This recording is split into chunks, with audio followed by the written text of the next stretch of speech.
Agora 1h mais 7 minutos, o Direto da Redação está de volta para falar de esporte.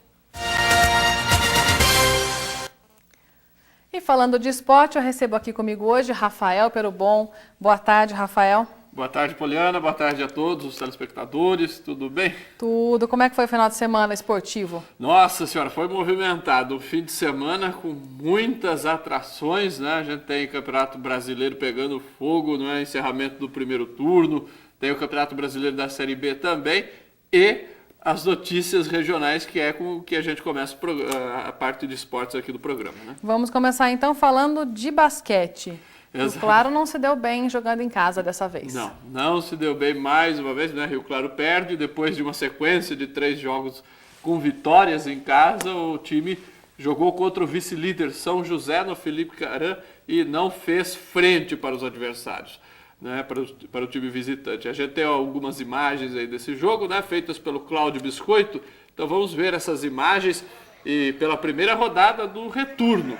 O Rio Claro Basquete jogou a primeira partida aí contra a equipe do São José e perdeu, né? Perdeu o São José, que é um dos candidatos ao título estadual. Nós estamos vendo as imagens aí. E São José venceu pelo placar de 90-64. O time dominou completamente a partida, não teve nem altos e baixos, foi o jogo de um dono, não é apenas o jogo. O Rio Claro não teve nenhum momento aí de oscilação, ficou atrás do placar o tempo todo.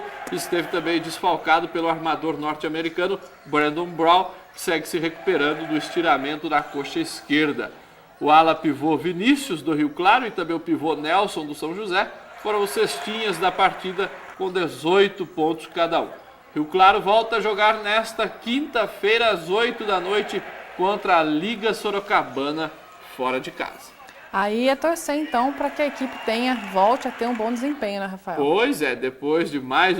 Foram 2 jogos muito complicados, né? Aquela derrota lá em Piracicaba no meio de semana e agora essa em casa para o São José. Derrota para o São José, a gente até imaginaria, porque a equipe era o vice-líder, né? Ainda é o vice-líder, né? É um time muito bom, é um time que muitos classificam como grande favorito ao título, mais credenciado até do que Bauru, que está na liderança no momento. Mas uma diferença dessas aí, né, 26 pontos, praticamente a mesma que perdeu lá para a equipe de Piracicaba, a mesma diferença. E as equipes da região também entraram em quadra. Exatamente. O 15 recebeu o Paulistano em Piracicaba, jogou bem, mas perdeu, olha só, por 2 pontinhos de diferença apenas, hein?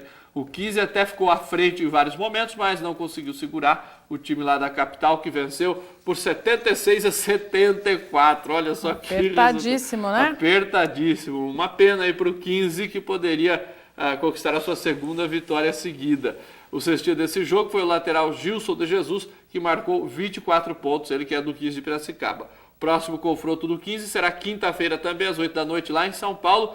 Né? Mais um confronto contra equipes da capital. Agora é o Pinheiros, o adversário de Piracicaba. Já o Inter Limeira, olha, o único da região que confirmou aí a vitória, né? O time era favorito para esse jogo contra o Lanterna Jacareí em casa, e o time do Vale do Paraíba, né, não vem jogando nada na competição, é o Lanterna, né, e acabou perdendo para o Inter lá na cidade de Limeira. O placar foi de 92-65. O Limeira agora está empatado com o Rio Claro no número de pontos, né? São 9 derrotas e 3 vitórias apenas. Ambas as equipes estão aí dividindo a 10ª posição. E a Winner, que agora tem uma pedreira pela frente, viu, Poliana? Vai jogar lá em Bauru na quinta-feira à noite contra o time da casa, que é nada menos do que o líder da competição. Aí fica difícil, né, Rafael? Limeira também sempre teve uma equipe muito forte, esse ano está com dificuldades. E ainda tem um time forte, é um time caro, né? Tem jogadores lá que apenas o salário de um jogador paga o salário do time inteiro de Rio Claro, por exemplo, né? Então, está surpreendendo negativamente essa campanha da Winner de Limeira. Vamos mudar de assunto então, falar de futebol. Copa Paulista? Copa Paulista, isso. Agora sim é a Inter. A Inter que fez o derby limeirense, né, contra a equipe do Independente. Era um jogo muito aguardado nesse final de semana. O Profi decepcionou um pouco porque não tivemos gols nessa partida. O jogo terminou empatado em 0-0. mesmo placar também que o 15 empatou com o São Carlos lá em São Carlos. Também então ficaram no 0-0. E, olha, só empate nessa rodada para o grupo 2, hein? E lá em Sertãozinho, o Sertãozinho empatou com a Ferroviária também, aí teve gols, 1-1. Portanto, então, os 3 jogos terminaram com igualdade no marcador. E com isso, Poliana, já temos os 4 classificados, né, desse grupo, já foram definidos, né? O que a gente não tem ainda é a ordem da classificação, mas já temos tudo definido. A Ferroviária ficou com a última vaga, ela não pode ser alcançada pelo São Carlos. Pelo grupo 3, o Rio Branco venceu o Paulista por 1-0 em casa, o São Bento derrotou o líder Ituano por 2-0. E o Grêmio Osasco empatou sem gols com o líder, com o Red Bull, que também não tem chance de se classificar. União Barbarense, que é o outro time da região, fogou nessa rodada. E agora a gente tem como saber classificação? Já tem tudo definido, não, né? Olha, aqui de Piracicaba e Inter vão disputar a liderança agora nessa última rodada, né? Eles vão jogar lá no Barão da Serra Negra no sábado à noite, e aí o 15 vencendo fica na liderança, já um empate garante a Inter no primeiro lugar do grupo. O Independente, como já fez os 12 jogos nessa fase, folga na última rodada e só consegue chegar ao segundo lugar se o 15 for goleado em casa pela Inter, que é pouco provável, né? Eu acredito que aí o Independente já está definido como terceiro colocado, a não ser que a Ferroviária vença também na última rodada e ultrapasse o Independente. Eu acho que vai ficar assim, Inter e 15 disputando a primeira colocação e Ferroviária e Independente disputando aí a terceira, né? Então, a Ferroviária pode chegar aos 19 pontos e ultrapassar o Independente, não no número de vitórias, mas sim no saldo de gols. Então, é o que pode acontecer aí nesse grupo. Já no grupo 3, o Ituano caiu de rendimento nas últimas rodadas.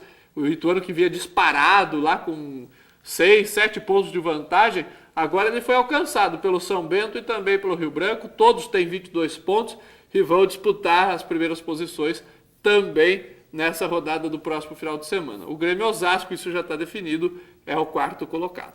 Então aí, mudanças, mas não muito, né? Só na questão da classificação. Na questão da classificação, equipes. É claro, isso vale, né? Você jogar aí para decidir em casa, esse tipo de situação. E aí a gente vê, né, como vão ficar os confrontos. Todos os grupos praticamente já estão com os classificados definidos. Falta só uma equipe, só tem um grupo que está ainda com equipes em aberto. Bom, vamos falar de futebol ainda, mas agora de sub-20. Final de semana teve rodada. Teve rodada, o Velo Clube jogou contra o São Paulo lá em Cotia, né, no CT de Cotia, e o jogo foi 3-1 para o Tricolor, então o Velo, né, tem aí a sua primeira derrota nessa fase. Perdeu o jogo no sábado de manhã. São Paulo vencendo pelo menos no sub-20. Pelo menos no sub-20. Tem que ganhar alguma coisa, né? Então no sub-20 o São Paulo, que sempre foi muito forte em categorias de base, está aí mantendo o seu favoritismo, derrotando o Velo Clube. Já o Rio Claro Futebol Clube se recuperou da derrota na estreia, né, se reabilitou, ganhando por 3-0 no chimitão da equipe do São Bernardo. Amanhã a gente vai mostrar todos os gols aí das equipes aqui da cidade, né, porque a gente só tinha o do Velo hoje, nós vamos conseguir o do Rio Claro agora à tarde. Então, para não falar, não é que a gente priorizou um ou outro, exatamente. Então vamos mostrar todos os gols amanhã. O torcedor, tanto do Velo quanto do Rio Claro, fica ligado amanhã aqui no Direto da Redação. O pessoal de casa vai ver as duas equipes no mesmo dia, tanto o Velo como o Rio Claro. Exatamente. Vamos fazer um rápido intervalo? Vamos lá, daqui a pouco tem futebol nacional. Exatamente, é um minutinho só.